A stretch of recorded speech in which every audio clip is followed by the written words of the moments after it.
황보선의 출발 새아침.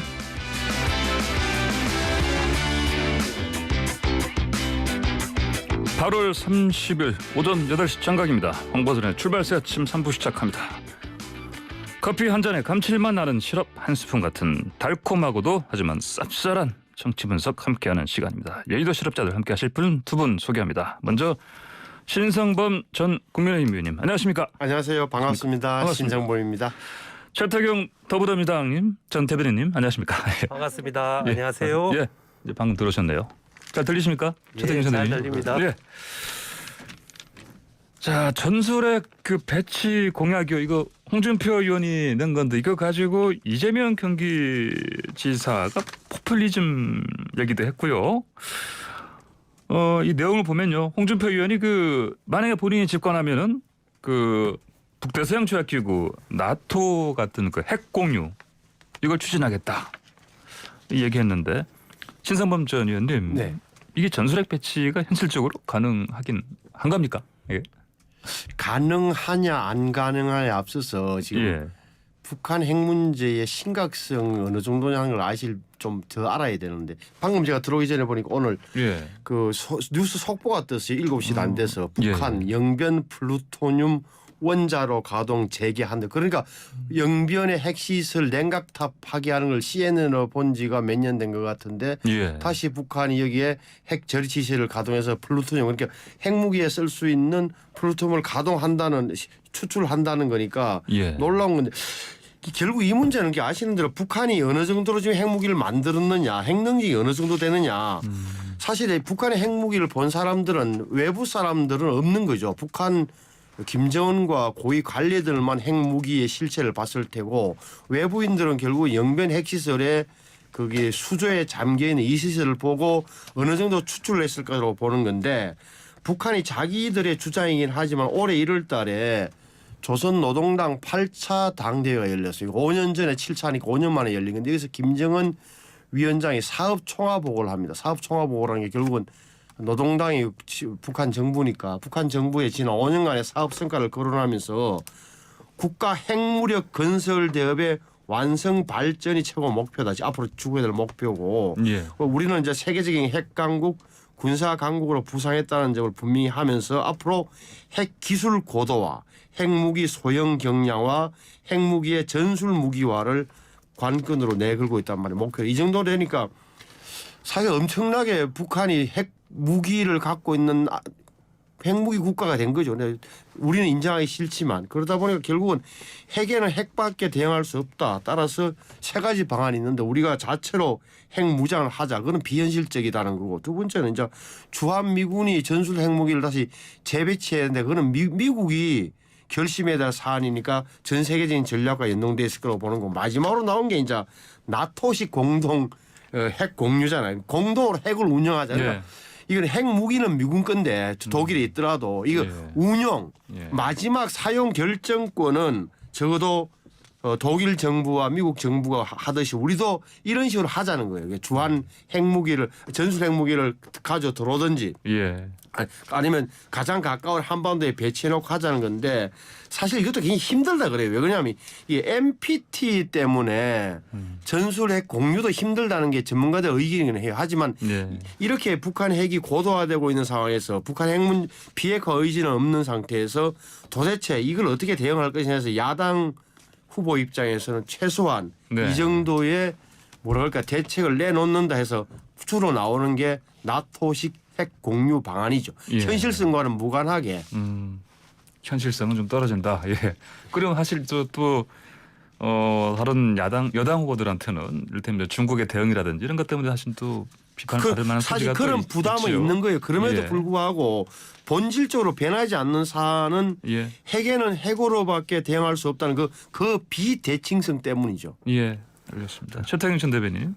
예. 예. 이 문제는요. 나토식 핵 공유는 즉 미국과 전술핵을 공유하겠다는 것인데요.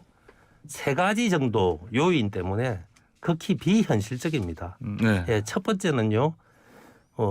나토식 핵 공유의 당사자가 되어 줘야 될 바이든 행정부가 핵무기 비확산 정책을 일관되게 추진하고 있습니다. 예. 그래서 이런 정책에 동의할 리가 없습니다. 첫 번째는.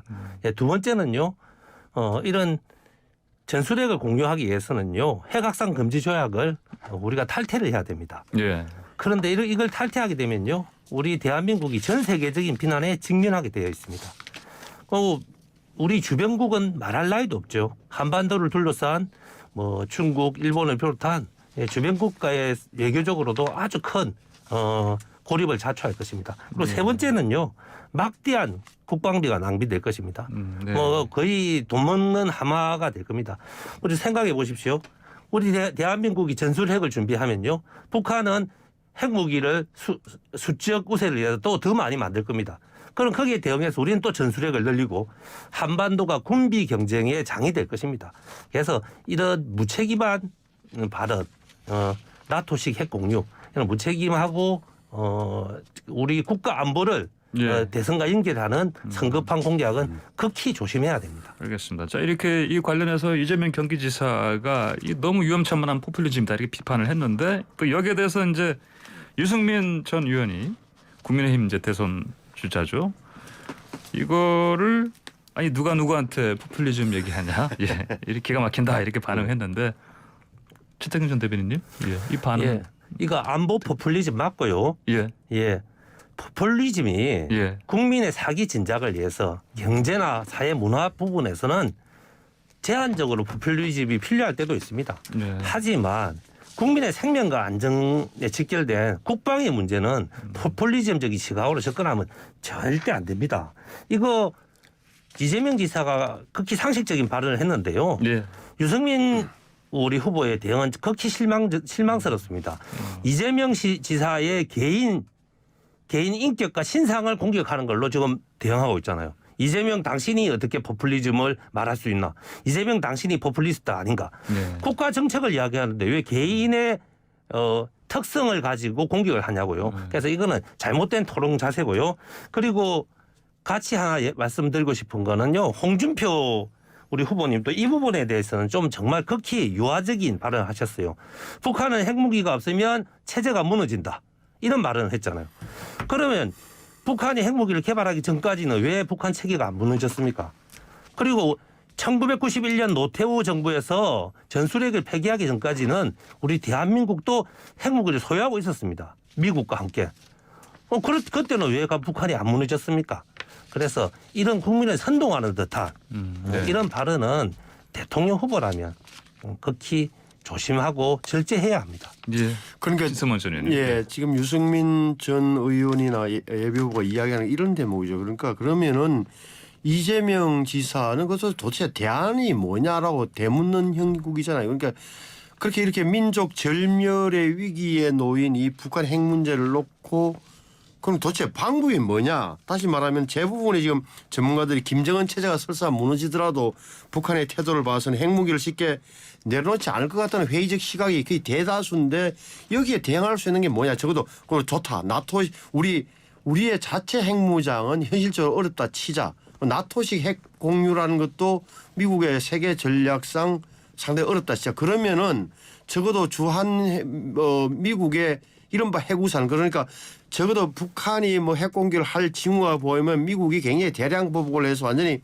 북한이 파탄 날 것이라는 정도의 확장 억지 개념에서 그 정도가 아니라면 그런 대안이라도 없으면은 북한을 어떻게 대응할 것이냐는 문제 이재명 지사 역시 답을 못하는 거죠. 따라서 저는 이 문제는 전문가들의 영역이긴 한데 적어도 그 미국의 핵우산이라 그럴까요? 그 부분에 대해서는 좀 더 열린 마음으로 좀 봐줘야 될 필요가 있다. 특히 요즘은 뭐 기술이 발달해서 핵 막는 시스템도 많이 발달해 있고 뭐 저위력 핵무기 이런 것도 많다 그래요. 그러니까 이것은 꼭 원거리에서도 만약 그런 타격이 가능하다는 그런 공표의 균형이 잡힌다면 북한으로 하여금 도발적 행동에 못 나오도록 하는 그런 효과는 볼 수 있는 그런 대책은 적어도 내놔야 된다고 봐요. 예. 최태경 대변인. 예, 아주 간단하게 한마디만 하겠습니다.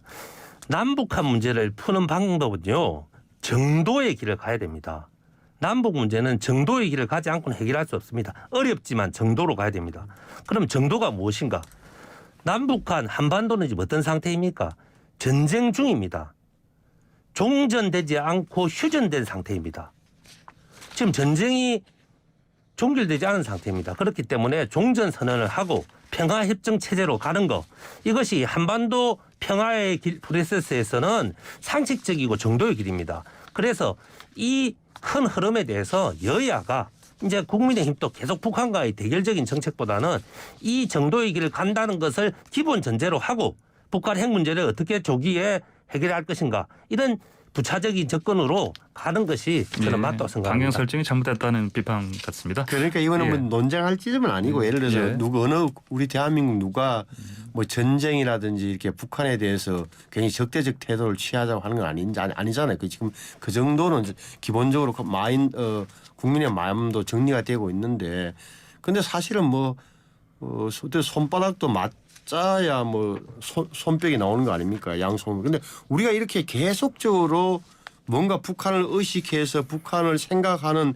언행을 대통령까지 나서셔 갖고 해주는데도 불구하고 북한이 계속 한 번도 응하지를 않는 그 문제를 어떻게 할 것이냐, 뭐 여기에서 다시 또 논쟁심이 발생하는 거니까. 예, 알겠습니다. 자, 다음 주제 넘어가 보시죠. 그 국민권익위로부터 이제 부친의 부동산 위법 의혹 제기된 윤희석 의원요, 사직서를 냈죠, 국회의장한테. 신선문 전 의원님. 네. 이게 본회의 상정 자체가 이게 좀 그 불투명해 보이지 않습니까? 그러니까 좀 웃기는 상황이 된 게, 윤희석 의원은 나 책임지겠다, 나 사표 낸다, 그리고 거의 뭐 사익서를 박병석 국회의장이 제출했죠. 남는 것은 첫째는 박병석 국회의장이 본회의 안건으로 올리느냐. 근데 안 올리고 여야 합의해봐라, 본회의 안건을 올릴지 말지를. 그러니까 여당 야당 모두 다 국민의힘에서는 사표 처리하자 해주자는 거고, 민주당에서는 정치 이슈 하는데 우리가 왜 덜러리 서느냐, 안 해줄 거고. 이렇게 되면 문제가 뭐냐면 뭐 요번에 내일까지 31일까지 이번 임시국회 끝나고 9월 1일부터 100일 동안 정기국회 들어가는데 이게 처리가 안 되는 거예요. 어정쩡한 상태에서. 그러면 제가 볼 때는 윤희석 의원은 그러면 또 사무실도 안 나올 테고, 예를 들어서 제가 보는 견지에서는 그러면 보좌진들 몇 명 나와 앉아 있고 의정 활동 안 하고 세비는 받느냐 안 받느니, 이런 지리한 논쟁으로 이어진 거죠. 예, 최태경 전 의원님, 전 대변님, 예, 죄송합니다. 이게 아무래도 이제 민주당 입장에서는 만약 이걸 처리를 하게 되면 또 뭐 내로남불 비판을 받으시지 않겠습니까? 아니, 저희 민주당은요, 사퇴안 처리에 부정적이라기보다는요, 윤희석 지금 하고 있는 이 부동산 투기 문제를 정치화하고 자기 가족의 부동산 투기 문제를 정쟁화로 사용하고 있어요. 그러니까 제가 보기에는 최근에 정치인들 중에서 윤희석 의원이 제일 오바의 여왕 같아요. 아니 그래도 눈물을 흘리면서 회견했는데 지나치게 오바하고 있는 그 게요. 오바단 말씀이신 거죠? 본인이 억울하면 건익위 조사기관에 대해서 해명하고 수사기관에 자료를 제출하고 해서 자기의 누명을 벗으면 돼요. 이거는 수사를 통해서, 공정한 수사를 통해서 결론이 곧 날 이야기를 본인이 눈물 흘리면서 자꾸 정치 싸움하고 정쟁화하고 있어요. 그래서 이 모든 것에 꼬이고 복잡하게 만든 원인은 윤희석 의원의 오바다. 정치적 오바다. 윤희석 의원께서는 정치적 정쟁화에 앞장서는 행위를 이제 멈춰야 됩니다. 네, 오버 행위다 말씀하셨네요. 알겠습니다. 자, 그러면 근데 윤희석 의원이 또 이거 공수처에 또 수사 의뢰한다고 얘기를 했습니다. 근데 이제 공수처에서는 보니까 또 이건 해당 사항이 아니다. 그런데 또 검찰 또 고발이 또 들어가 있고요. 자, 이 사안이 어쨌든 수사 대상이 될 가능성이 있어 보입니까? 신정범 전 의원님? 우선 윤희석 의원이 만약에 지금 뭐 일부의 주장대로 윤희석 의원이 아버지가 논에 투기하는데 정보를 줬거나 뭔가 이렇게 종용했다면 수사 대상이 될 공수처 수사 그렇다 하더라도 공수처 수사 대상은 아니잖아요. 왜냐하면 그때는 뭐 KDI의 뭐 박사 연구원이었으니까 국회의원이 아니기 때문에 공수처에서는 넘어가더라도 아마 다시 국수본, 그러니까 국가수사본부, 지금 정부 합동수사본부로 넘길 가능성이 커 보이고, 어차피 거기서 수사를 하겠죠. 윤희석 의원의 아버지 36년생이시라니까 올해 85이잖아요. 그죠? 그분 상대로 수사를 할 테고, 그 다음에 거기서 뭐가 나오면 윤희석 의원도 수사 대상이 뭐 되는 그런 구조일 텐데, 검찰에서도 이거는 손을 안 댈 것 같고, 제가 보기엔 다시 뭐 합동수사본부로 넘어갈 공산이 크다. 결국은 그래서 이 문제는 적어도 핵심은 뭐냐면은 윤희숙 의원이 개발 정보 그 KDI에서 예비 타당성 조사하는 걸 먼저 알고 아버지께 먼저 알렸거나 아니면은 거기에 아버지를 앞세워서 차명으로 땅을 샀다는 그런 취지인데 지금 민주당이 주장하는 거 보면은 그 여부에 대해서도 지금은 사실은 뭐 의혹 수준이죠. 그러니까 하나도 밝혀진 건 없으니까 예. 만약에 거기 합동수사본부에서 수사를 하게 되면 저는 그거는 자연스럽게 밝혀질 거라고 봐요. 예, 최태근 대변인께서는 어떤 쪽으로 결론 날 것 같습니까? 2016년 이 사건 당시에요. 윤희숙 부친의 땅 투기 당시에는 윤희숙 의원이 국회의원이 아니었습니다. 그래서 공수처 수사 대상이 안 된다는 것을 본인이 너무 잘 알 건데 또 이것도 오바를 하고 있는 겁니다. 예. 그래서 참 안타깝고요. 중요한 것 또 하나는요. 지금 예초에 이 사건을 눈물을 흘리면서 윤희숙 의원이 요구했던 게 언직을 본인이 사퇴하겠다. 언직 사퇴를 처리해 달라는 건데요. 이건 국민의힘과 윤희숙 의원이 함께 아주 무책임한 겁니다. 자기 당 의원의 운명을 우리 민주당 보고 해결해 달라는 거잖아요. 윤희숙 의원이 언직을 사퇴시키려면 우리 더불어민주당의 당론으로 찬성하듯이 네. 결정을 해줘야 됩니다. 왜 윤희숙 의원은 자신의 운명과 또 국민의힘은 자신의 당 의원의 운명을 왜 우리 더불어민주당에게 맡깁니까? 이거는 무책임한 행위고요. 이런 정치와 정쟁화로 이런 부동산 투기 문제를 해결하려고 하는 것은 상식적이지 않습니다. 알겠습니다. 자, 이번에 윤 전 총장 얘기로 좀 넘어가 보시죠. 네. 윤석열 전 총장이 부동산 공약을 발표했습니다. 핵심이 청년 원가 주택인데 30만 원 공급하겠다. 그리고 뭐 종부세도 전면 재검토하고 양도소득세 같은 거 인하 이것도 세제 개편도 내비쳤습니다. 신선훈 전 의원님 이 네네. 공약 내용 어떻게 평가하십니까? 제가 이제 유심히 본 것은 6월 29일 날 윤석열 전 검찰총장이 정치 활동을 선언하는 게 딱 2달 만이죠. 어제가 8월 29일 2달 네. 만에 첫 번째로 발표한 공약이 부동산 공약이다. 다시 말하면 이 정부의 가장 취약 지점으로 지적하는 그 부동산 문제를 정면으로 들고 나온다. 그런 의미는 있다. 그리고 말씀하시는 거 보니까 조금 기본적으로 이 부동산에서 공부는 하신 것 같아요. 그건 다 좋은데 예. 공급을 늘리겠다. 부동산 세금 낮추고 또 실수요자 LTV 대출 같은 거 규제를 완화하겠다. 이 다 흐름은 지금 보수 정당 후보들 유승민 전 의원이나 이런 분들이 이야기하는 거고 괴를 같이 하는데 눈에 띄는 게 원가 주택 부분이에요. 그러니까 원가 주택이라는 것은 훨씬 시가보다 싸게 아파트를 집을 젊은 층에게 공급하고 5년 동안 살고 나서 팔 때는 차익의 70%까지 보장해 준단 말이에요. 다시 말해서 예를 들어서 3억에 내가 청년인데 3억에 예. 그 집을 샀다. 예. 더 정부에서 해줬다 그러면 예. 한 5년 후에 팔 때 5억이 됐다. 그러면 시세가 2억이잖아요. 예. 그럼 2억이면 70%니까 예. 1억 4천. 1억 4천. 4억 4천을 예. 받는 6천을 정부에서 가져가고 뭐 이런 예. 거잖아요. 예. 그럼 그 집을 다시 정부는 다시 재판매한다는 거죠. 예. 문제는 이렇게 될 경우는 핵심은 결국은 뭐 재정이죠. 정부 돈으로 이걸 어떻게 할 수 있겠느냐.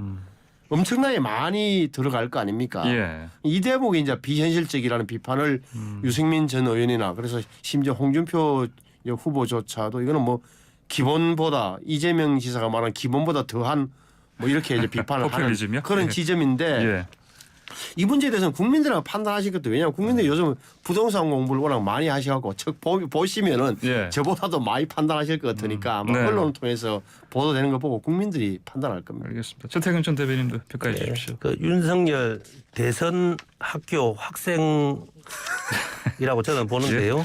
지금 뭐 열심히 본인은 공부를 하고 계신 것 같은데요. 예. 이거 뭐 아마 참모들이 뽑아주는 선생님들이 뽑아주는 네. 뭐 한 3대 5대 문제 중에 하나가 부동산 정책 문제니까요. 당연히 첫 번째 아마 공부를 이걸로 하고 계실 거예요. 예. 그런데 거래세 강화, 거래세를 낮추고 보유세를 올리는 거는 예. 너무 많은 사람들이 이미 이야기하고 있어요. 그래서 이건 뭐 공약이라 하기에는 너무 미비한 수준이고요. 그리고 청년주택 문제는 반값주택, 뭐 원가주택 이런 아이디어는 그 시장의 그 전문가들 사이에서 이야기 나온 지 한참 됐습니다. 예. 그래서 뭐 저는 아직은 좀 더 다듬어야 될 내용이라고 생각합니다. 예, 알겠습니다. 자, 이번에 지금 오늘 내일 가장 그 뜨거운 저 이슈인데 이거 짧게 간단하게 두 분 의견 내쫓고 저 마무리해야 되겠습니다. 언론중재법 개정안요. 이거 오늘 본회의 상정되겠습니까, 신성문 전 의원? 본회의는 상정되겠죠. 상정되면 예. 자, 오후 4시부터 본회의가 열린다니까. 이제 5시로 연기됐습니다. 연기됐어요. 예. 그러면 이 문제가 뭐냐면 예. 그러면 제가 볼 때는 여야 민주당에서도 예. 찬성 토론, 예. 국민의힘에서도 짠 듯이 순서를 정해서 필리버스터 토론 나가고 오늘 내일 31일까지 내일 밤 12시 되면 딱 필리버스터 종료되고 9월 1일 그게 수요일 날 본회의에서 처리될 가능성이 높네요. 예, 첫 건으로. 예. 네. 자, 최태경 전 대변인. 예, 저는 이 문제는 우리 예. 더불어민주당에서 한 가지를 잘못했다고 생각합니다. 예. 장명을 잘못한 것 같아요. 장명이요. 예, 예. 언론중재법이라고 할 것이 아니고 국민들이 이해하기 쉽게 예. 가짜 뉴스 방지법 예. 이렇게 접근했으면 우리 국민들이 이해하기 참 쉬웠을 건데 예. 장명에는 실패한 것 같고요. 우리 민주당 내에서도 반대 여론이 조금 있습니다. 그 반대의 이유는 언론중재법 자체를 반대한다기보다는요. 국민들이 보시기에 국민들이 충분히 이해하지 못한 상태에서 이 법안을 다수의 힘으로 밀어붙이는 걸로 혹시 오해하실까 봐 이런 지점에 대해서 좀 고민하시는 의원님들 좀 계시고요. 특히 또 이 내용을 소개하는 곳이 언론이지 않습니까? 예. 그렇기 때문에 예. 다소 부정적인 보도가 자꾸 나오는 부분이 있기 때문에 이런 지점에서 우리 집권 여당 더불어민주당은 고민을 하고 있습니다. 예. 알겠습니다. 명칭 말씀하셨으니까 사실은 언론 뭐 재갈법이라는 표현도 저는 적당치 않고 정확하게 말하면 언론 징벌법, 언론 예. 혼내기법이죠. 알겠습니다. 자, 오늘 두 분의 말씀 여기까지 듣겠습니다. 감사합니다. 감사합니다. 네, 지금까지 최태경 더불어민주당 전 대변인 그리고 신성범 전 의원과 함께했습니다.